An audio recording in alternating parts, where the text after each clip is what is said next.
Ambassador Juan Park stood at the tall windows of the Earth Embassy on Galactic Station Alpha, watching distant ships move like stars against the black.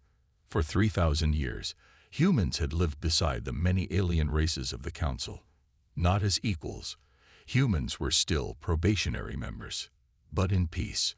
Park touched the communication device on his wrist, checking the time. The council session would begin soon. He straightened his blue formal jacket and prepared to face another day of careful diplomacy. His assistant Jinsu entered, face pale. "Ambassador, there's an emergency council meeting. They're requesting your presence immediately." Emergency. Park frowned. The council rarely rushed anything. Some members lived for centuries. They took their time with decisions. Walking through the curved hallways of the station, Park noticed the stairs. Representatives of 12 different species watched him pass, their expressions ranging from fear to pity. Something was very wrong. The council chamber was a giant dome with seats arranged in rising circles. At the center stood a speaking platform. High Councilor Da, with his characteristic blue skin and 4 arms, presided from the highest position. All 300 council seats were filled. Unusual for any meeting, unheard of for an emergency session. Ambassador Tai of the Centaurians stood at the center platform, her silver eyes fixed on Park as he entered. "Ambassador Park," Councilor Day said, "please join us at the center." Park walked to the platform, standing opposite Ta. The chamber fell silent. "Ambassador Park," Da began, "troubling information has come to light regarding humanity's origins. Ambassador Ta, please present your findings." Ta stepped forward. "3 days ago, while researching the final war of the precursors, I discovered sealed archives. These records reveal that humans were not natural evolutions on Earth. You were engineered as weapons by the precursors in their war against the ancient collective." A murmur spread through the chamber. Park kept his face neutral, though his heart raced. "That's impossible," he said. "We have fossil records, evolutionary history." "Fabricated," Tai replied, displaying holographic images of ancient documents. "The precursors chose Earth for its isolation, terraformed it, and seeded it with modified genetic templates. Humans were designed with specific traits: extreme adaptability, aggressive expansion instincts, and innate drive to dominate environments. You were meant to be deployed against enemy worlds and then terminated after the war." Park shook his head. "Even if this were true, which I do not concede, it happened thousands of years ago. Humanity has been a peaceful member of the galactic community for 3 millennia, but never fully trusted," Tai countered. "Your species has expanded to 17 systems in just 3,000 years, faster than any natural species in recorded history. Your adaptability and resource consumption patterns matched the weapon design specifications exactly." High Councilor Day raised 2 of his 4 hands for silence. "The Council has reviewed Ambassador Tay's evidence and finds it credible," he said. "We have voted on how to address this situation. By a margin of 265 to 35, the Council has determined that humanity represents a long-term existential threat to galactic stability." Park felt cold. "What exactly does that mean, Counselor?" "Containment," Da said. "Humanity will withdraw from all colony worlds and return to Earth's solar system. A quarantine field will be established. All human ships will surrender their faster-than-light drives. Council observers will monitor human population growth and technology development." Park stood stunned. "You're proposing to imprison our entire species." "We're proposing to contain a weapon that should never have survived its war," Ta said. "Be grateful we're not voting for extinction." Park looked around the chamber, seeking friendly faces. There were few. Fear had taken hold. "Humanity rejects these terms," Park said firmly. "We are not weapons. We are people. We have rights under Council law, rights you've recognized for 3,000 years. Then you leave us no choice," Da said sadly. "The vote has already authorized military action if diplomacy fails." "Military action?" Park asked, though he already knew the answer. The Council hereby declares a state of war exists between the Galactic Coalition and humanity. Day announced. You have 24 hours to reconsider acceptance of our terms. After that, our fleets will move to enforce containment. Park stood straight. You've made a terrible mistake, Counselor. Humans aren't perfect, but we're not the monsters you fear. And we will defend ourselves. The Council is adjourned, Day said, ignoring Park's words. Ambassador Park will be allowed safe passage to transmit our terms to Earth. As the Council members filed out, Park felt a hand on his shoulder. It was Janek, the Tellurian ambassador, and one of the few he considered a friend. I voted against this madness, Janek whispered. But the Council fears what it doesn't understand. Be careful, my friend. War is coming. Park returned to the Earth Embassy and sent the emergency message to Earth. Then he watched from his window as Council military ships began gathering near the station. The first movements of war preparations. On Earth, people woke to the news as dawn broke over New Geneva, the capital city. Emergency sirens sounded. Military reserves were called up. Children were hurried to schools that suddenly became shelters. Admiral Han of Earth Defense Forces addressed the global parliament. We've activated the Sentinel Protocol. All colony worlds are preparing defenses, but we face overwhelming numbers. President Min Jin Kim stood before the world's cameras. For 3,000 years, we've lived in peace among the stars. Now we face extinction because of fear and ancient history. But humanity will not surrender its future. We will not be imprisoned on our homeworld. We stand ready to negotiate peace, but we are also ready to fight. Across 17 star systems, humans prepared for a war they never wanted. A war based on who they supposedly were 3,000 years ago, not who they had become. The Council had made its decision, and for the first time since humans unified Earth in the bloody unification wars, their very existence as a free people was at stake. Admiral Han rubbed his tired eyes as he studied the holographic display. 47 ships. That was all Earth could spare to guard Neptune's orbit, the outer defense line of humanity's home system. Admiral, said Lieutenant June, long-range sensors have detected energy signatures approaching from Sector 7. Hyun nodded. Intelligence had warned them. 300 Council warships were coming. His people had prepared as best they could, but the odds were overwhelming. How long until they arrive? Hyun asked. Approximately 9 minutes, sir. The bridge crew of the Indomitable worked with quiet efficiency. They all knew what was coming. They had families on Earth, on Mars, on the moons of Jupiter. Some had relatives on distant colony worlds who might already be under attack. Open channel to all ships, Hyun ordered. Lieutenant June pressed several buttons on her console. Channel open. Sir. This is Admiral Hyun, he began, his voice steady despite the fear in his stomach. The Council fleet will be here soon. We all know the odds. We all know what's at stake. Remember your training. Remember why we fight. For our homes. For our families. For humanity's right to exist free among the stars. He paused, looking at the faces of his bridge crew. Defensive Formation Theta. Civilian transports have priority for evacuation corridors. May fortune favor the brave. Hyun out. The human ships moved into position, forming a loose defensive screen. Behind them, hundreds of civilian ships were still evacuating Neptune's research stations and habitats. They needed time. Commander Daehyuk, Hyun's tactical officer, approached with a tablet. Final checks on Operation Firefly complete, sir. All units report ready. Hyun nodded. Let's hope our guess about their tactics proves correct. If 3,000 years of Council military history means anything, they'll use the same approach they always do, Daehyuk said with a grim smile. The space near Neptune suddenly distorted as hundreds of hyperspace windows opened. Council warships emerged, sleek, powerful vessels with weapons technology centuries ahead of Earth's best defenses. 312 ships detected, reported Lieutenant June. They're broadcasting on all frequencies. Put it through, Hyun ordered. A deep, resonant voice filled the bridge. "Human vessels, this is Fleet Commander Oran of the Galactic Council.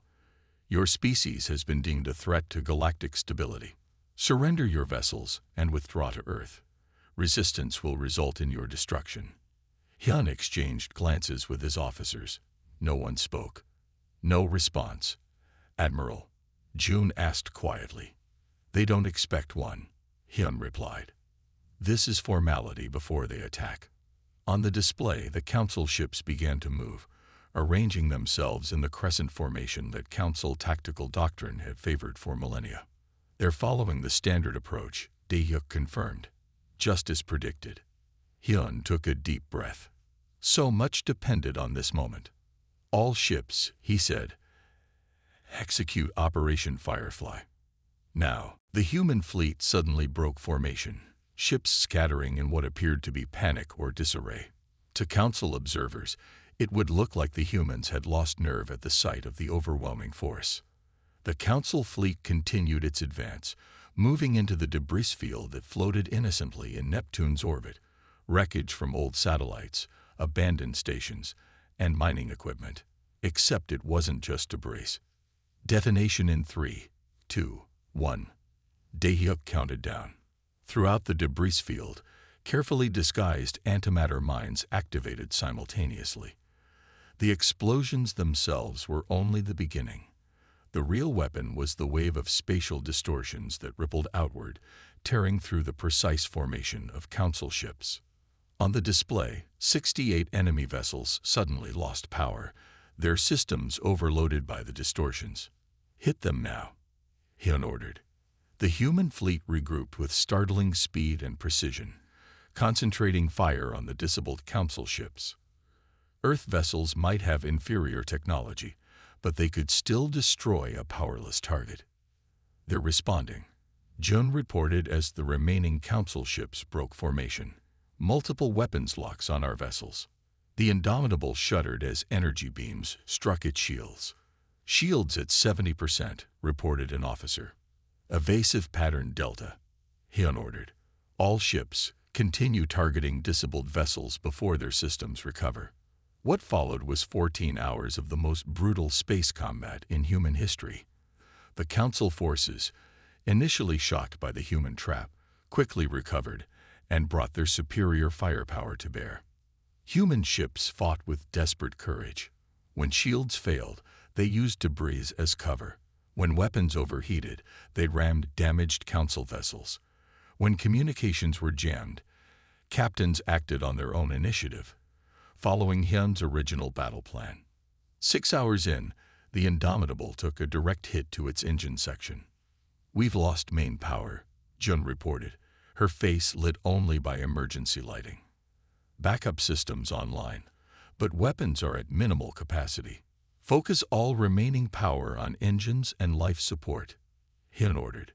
"We need to stay mobile." By the 10th hour, half the human fleet was destroyed. But the Council had lost over 70 ships, with more damaged and withdrawing from battle. "They're not used to taking losses," Dae-hyuk said, wiping blood from a cut on his forehead. "Their doctrine has no contingency for losing this many ships in a single engagement." "Let's hope that works in our favor," Hyun replied, helping an injured crew member to a makeshift medical station on the bridge. By the 12th hour, the fighting had devolved into a series of smaller engagements throughout Neptune's orbit. The Indomitable, barely operational, coordinated the remaining human forces from behind the cover of Neptune's largest moon. "Admiral," Joan called out, "the civilian transports are reporting successful evacuation. All non-military personnel have cleared the Neptune defense zone." Hyun allowed himself a small smile. That's something, at least. The final 2 hours saw the Council fleet gradually withdraw. Their formations were broken, their numerical advantage squandered. What should have been a quick victory had turned into a costly battle. When the last Council ship disappeared into hyperspace, Hyun surveyed what remained of his fleet. 7 ships. Only 7 out of 47 were still operational, and even those were badly damaged. But Neptune's orbit remained secure. Earth had won its first battle. "Send word to Earth," Hin ordered, his voice hoarse from shouting commands through smoke-filled air. Neptune defense successful. Request immediate reinforcement and rescue operations for survivors. As the message was sent, Hyun stood at the shattered viewport of his flagship, looking out at the debris field that now held the remains of both human and council vessels. This was only the beginning, but humanity had proven something important today. They would not be easily conquered. Dr. Minji Kim carefully brushed dust from the ancient precursor tablet. The symbols glowed faintly under her touch. After 20 years studying alien artifacts, she still felt a thrill when handling objects made by long-vanished civilizations. Her laboratory beneath Olympus Mons on Mars was her sanctuary. Away from people, away from politics, surrounded only by relics and the quiet hum of preservation fields. The massive volcano above provided natural protection from the harsh Martian environment.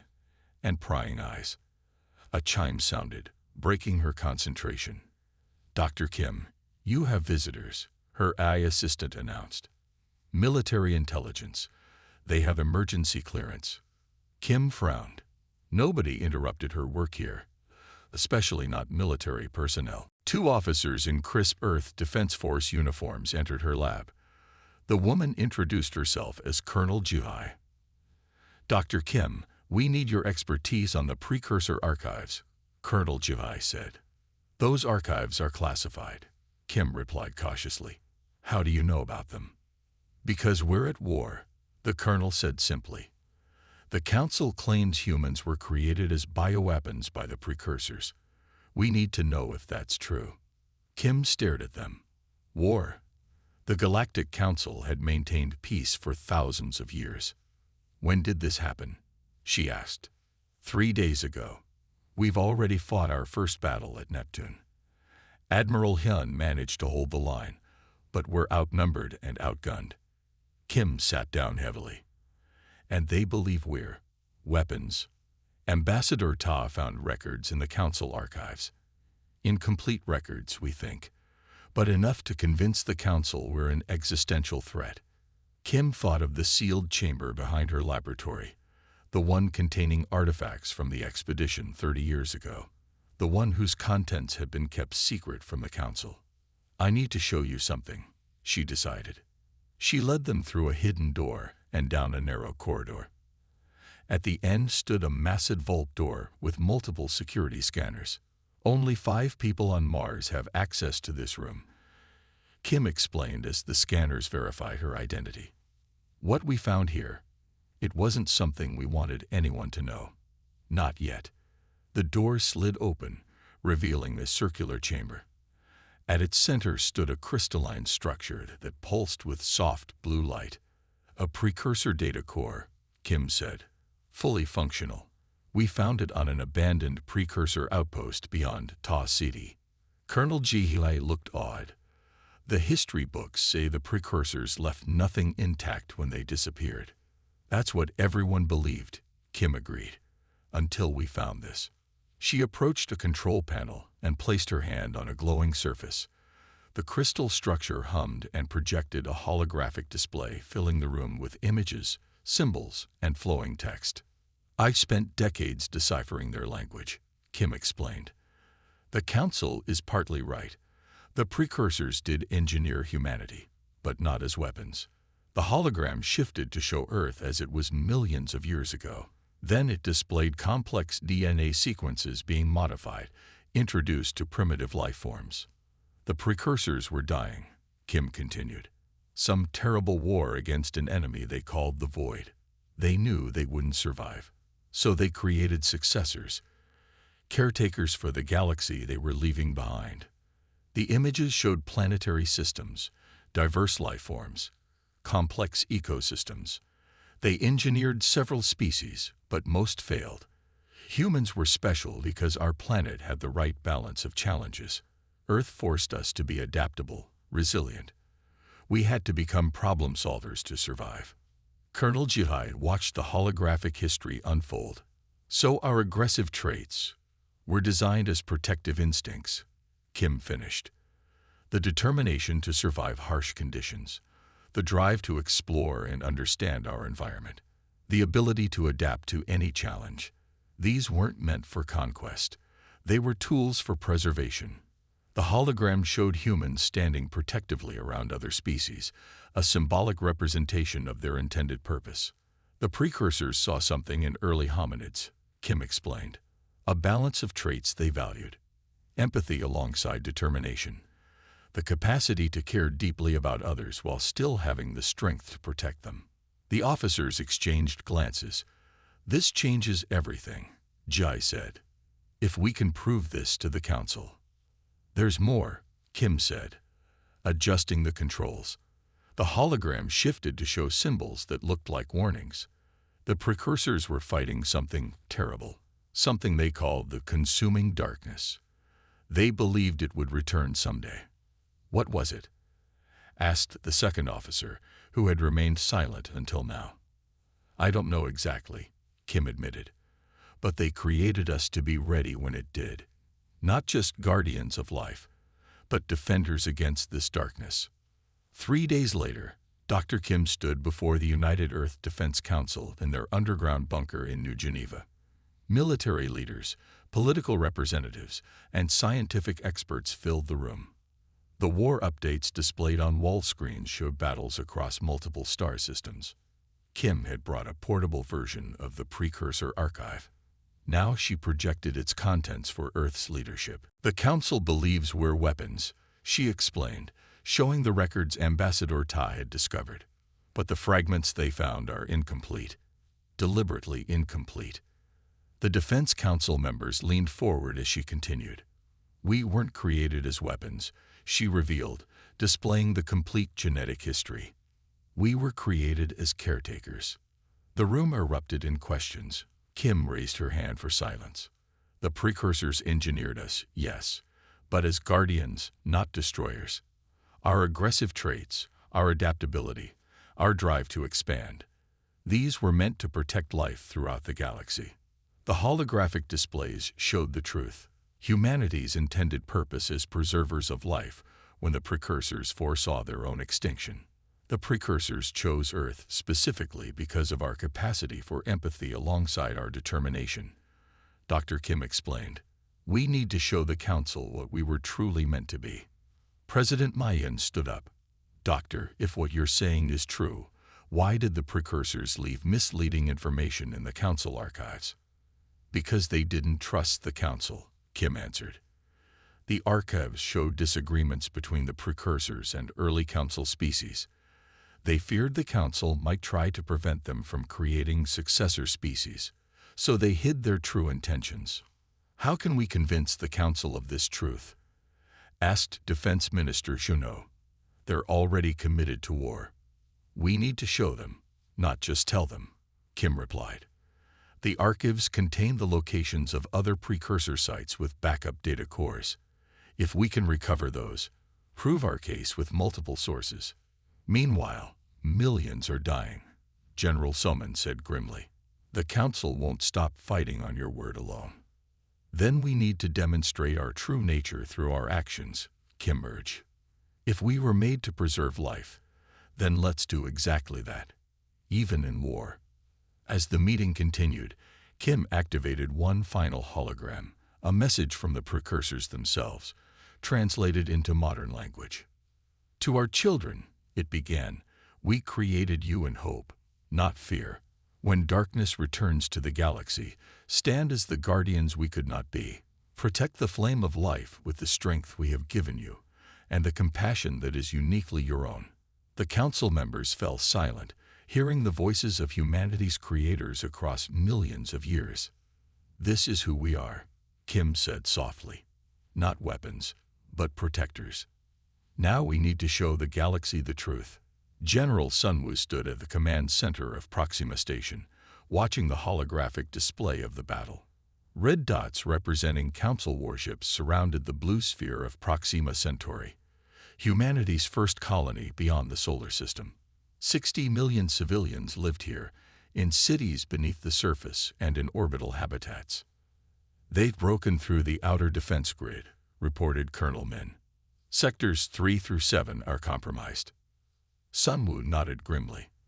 For 2 weeks, They had held off the Council forces, but their resources were stretched thin, and reinforcements from Earth couldn't get past the Council blockade. "What's the status of the civilian shelters?" Sun Wu asked. "At capacity, sir, and we have another problem." Min pulled up a new display. "We're detecting ships approaching from the Delphic cluster. Not military vessels. They appear to be refugee ships." Sun Wu frowned. The Delphic cluster was home to several non-council species, minor races with little political power, caught in the crossfire of this war. "They're broadcasting distress signals," Min continued. "Their worlds were hit by Council forces pursuing our ships. 3 planets rendered uninhabitable by orbital bombardment." Sun Wu closed his eyes briefly. More innocent victims in a war that should never have happened. "Sir, what are your orders?" Min asked. "If we open our defense perimeter to let them in, we risk Council forces exploiting the gap." Sun Wu looked at the desperate refugee ships, then at the cities full of human civilians under his protection. The decision should have been difficult. Somehow, it wasn't. "Open a corridor in Sector 2, he ordered. "Divert defense units from Sectors 1 and 3 to cover it, and prepare our emergency shelters and medical facilities." Min looked surprised. "Sir, our resources are already stretched." "These people lost their homes because of our war," Sun Wu interrupted. "We will not turn them away. That's not who we are." The next day, as alien refugees were settled into hastily prepared shelters, Council forces launched their biggest assault yet. Proxima's defenses strained to breaking point. In the midst of battle, Sun Wu received an unexpected message from Dr. Minji Kim on Mars. "General," she said, her face serious on the screen, "I've discovered the truth about our origins. We were created as guardians, not weapons. The precursors made us to protect life throughout the galaxy. I'm sending you the data now." Sun Wu absorbed this information as explosions rocked the station. Guardians, not weapons. Something about this truth resonated deeply. "Colonel Min," he called out, "I want you to transmit new orders to all our forces." 3 days later, on the Council flagship orbiting the outer reaches of the Proxima system, Ambassador Ta reviewed battle reports with High Counselor Da.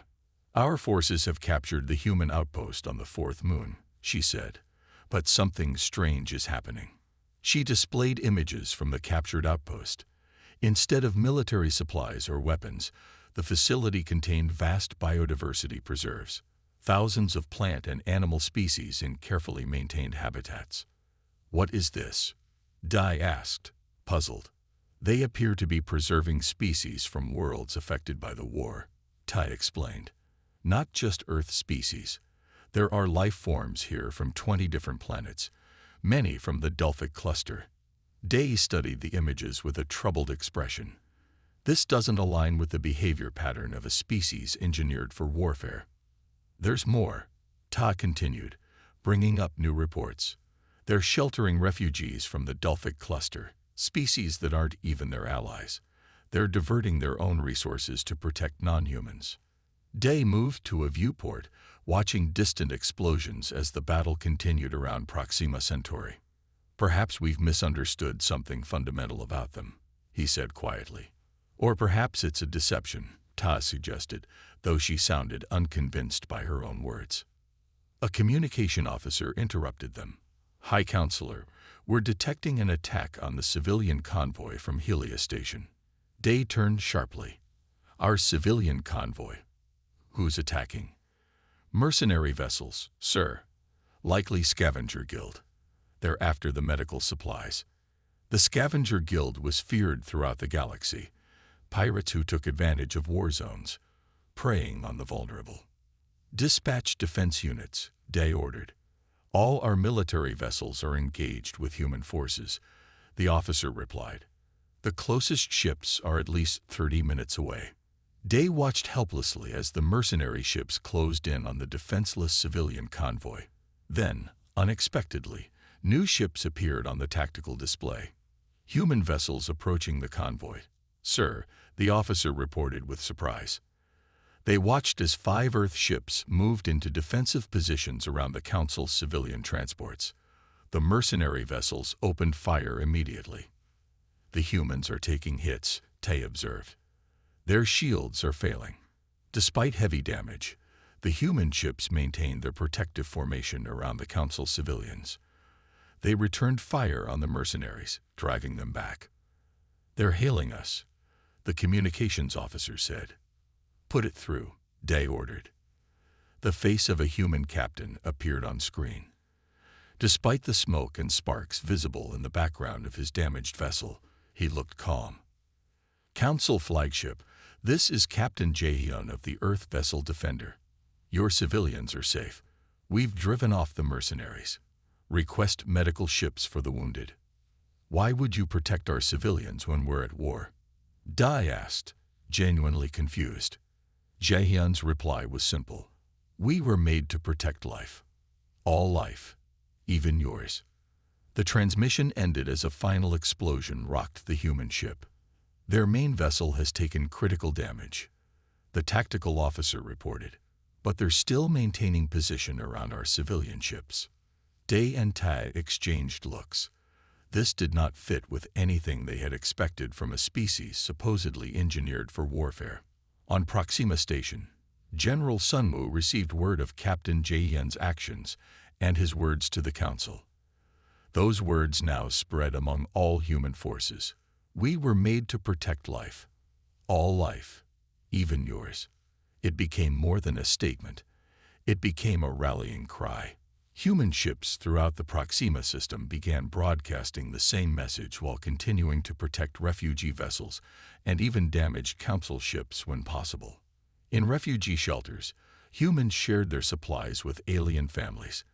In captured biodiversity preserves, human scientists risked their lives to maintain environmental systems for endangered species. At the command center, Colonel Min approached General Sunwoo with a new report. "Sir, Council forces have ceased bombardment of civilian areas. They're pulling back to defensive positions." Sunwoo nodded thoughtfully. "They're reassessing." "Do you think they'll believe the truth about us now?" Min asked. "I don't know," Sunwoo replied. "But we've shown them who we really are. Not through words, but through actions." He looked at the display showing thousands of alien refugees being cared for in human facilities. Guardians, not weapons. Perhaps, he thought, they were finally becoming what they were always meant to be. As if in answer to his thoughts, a new message appeared on his screen. A transmission from the Council flagship requesting a direct communication channel. The turning point had come. In the vast emptiness of space, 3 years of bitter conflict came to an unexpected end. Representatives from humanity and the Galactic Council gathered on an ancient observation platform near the galaxy's center, their hopes hanging in a delicate balance. Ambassador Park brought with her the most powerful weapon of all: truth. The precursor archives revealed humanity's true purpose, not as conquerors, but as guardians. Dr. Kim explained how humans had unknowingly followed their original mission for thousands of years, protecting life, solving conflicts, and developing technologies that helped rather than harmed. "We fought because we thought we had to," Park said quietly. "But our real purpose was always to protect." The alien representatives listened in tense silence. Some wanted to continue the war, while others sought a chance for peace.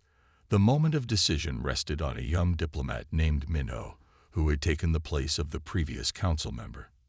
Minho stood up and spoke words that would change everything. "Our fear made us attack," he admitted, "but humans have shown more control and wisdom than we ever did." Months of careful discussions followed. The final treaty was complex but fair. Humans would join the Galactic Council, but their military growth would be watched carefully. In return, they would fulfill their original role, protecting rare species, helping solve galactic conflicts, and keeping the histories of different civilizations. When the treaty was signed, something more than peace was created. It was a partnership built on understanding, on recognizing that differences could become strengths. Humanity had proven themselves not through fighting, but through showing the qualities they were originally designed to embody. The galaxy watched and waited. A new chapter had begun.